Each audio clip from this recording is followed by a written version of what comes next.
especially buzzing about the number of looks she pulled off. We are all talking about it, and we are going to talk to Queen Bee's stylist live in a moment, but first an inside look at what made the visual album this global phenomenon.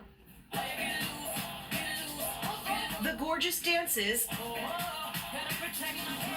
the elaborate hairstyles, and of course the fierce fashion, a huge part of the visual album's appeal. With the 24-time Grammy winner donning more than 75 looks. Vogue agreeing Black is King is the digital fashion event of the summer, upstaging official fashion weeks by aligning garments with history, celebrity, purpose, and unparalleled beauty. One of the most coveted looks, this marine SAR bodysuit, and on fellow Beehive member Adele, sporting the same style. The global fashion search engine List reporting queries for marine SAR crescent moon print rising a whopping 426% in the 48 hours after the film's release. Beyonce's husband and music mogul Jay-Z showcasing his style prowess. Costume designer June Ambrose has worked with the rapper for more than 20 years and was the mastermind behind his effortless looks. My job was to find the right cord for Jay-Z, for Mr. Carter. I really enjoyed the red suit with the headband and the retro polo shirt. But then I also enjoyed playing, Batman with the big Doberman pigeon dogs and his trousers and a terry cloth polo. Queen Bee's hair also central to the looks, from the 30-foot long box braids, inspired Bantu knots, and chunky Senegalese twists.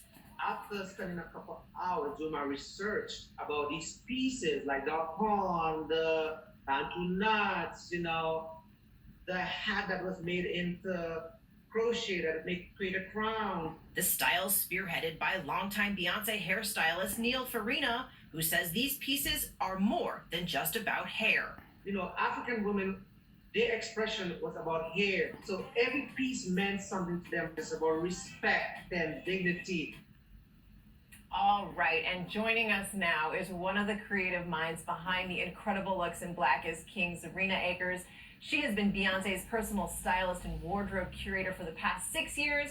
Now she is here to tell us all about the fashion from the film, and she is going to share some of her style expertise with us. Zerina, good morning, welcome, and first of all, congratulations on just this amazing, beautiful piece of art that we are all still gushing about. So we are so glad you're here to talk to us about it this morning. Walk us through your process a little bit and how you styled Beyonce and how you wanted to this wasn't just about clothes, this was about sending a message at the same time.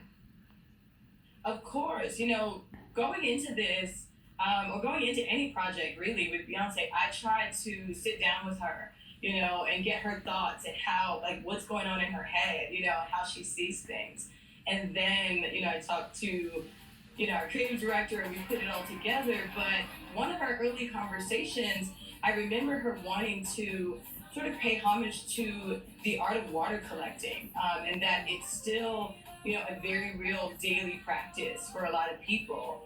And with her wanting to do that and sort of create it into this very artistic image, one of the earlier ideas was to create this sort of ombre look. So in the end, what it turned to be was this very beautiful fuchsia dress that she's wearing in the river with her dancers. And each look ombres lighter and lighter as it goes on. So the dress is very languid and sort of mimics the shape of the river and the water. Yeah, no, it's actually stunning. And Zerina, right behind you, I believe you have a look from Mood for Eva. What was the inspiration behind that look? Yes, from Mood for Eva, as quiet as it's kept, one of the inspirations was Coming to America, and you sort of hear this sort of subtle music in the background from Coming to America. And I wanted to take these animal prints that people typically are afraid of and are afraid to use, and that speaks to and throughout many tribes sort of the hierarchy in their society. Sort of the more pelts and things you wear, the higher your rank. We use just animal printed things, so I wanted to take these prints that people are usually afraid of and kind of make them feel regal and rich and kind of inspire people, you know, to be a little bit more adventurous in their wardrobe. Well, you certainly pulled that off. Now, Amy and I are told that allegedly there are some people out there who feel like animal print might be too much for a wardrobe. Not us, that's for sure. How do you suggest bringing this to everyday life if somebody might have a little bit of, I don't know, trepidation about wearing animal print? You know, there's some ways you can do it, you know. So if you work in a more corporate environment, you know, maybe it's something, I actually have some examples here. It's something like just incorporating a bag, you know, or a pair of shoes. These here are the Alexander Berman shoes that Beyonce wore in the film, actually, with this look. You know, so, and even like if you have, let's say, a zebra printed blouse or a leopard printed blouse, one way you can do that is just wear it with a simple, you know, pair of black pants. You know, I think there's subtle ways and kind of ways you can inch, but if you're really daring, you can mix it up, you know? So I think you can really layer on the prints and kind of play with some combos. I love that. Well, we could talk to you all day. Thank you so much. We are looking forward to working more animal print into our own wardrobe. Zerina, thanks a lot. Coming up, guys, a love story.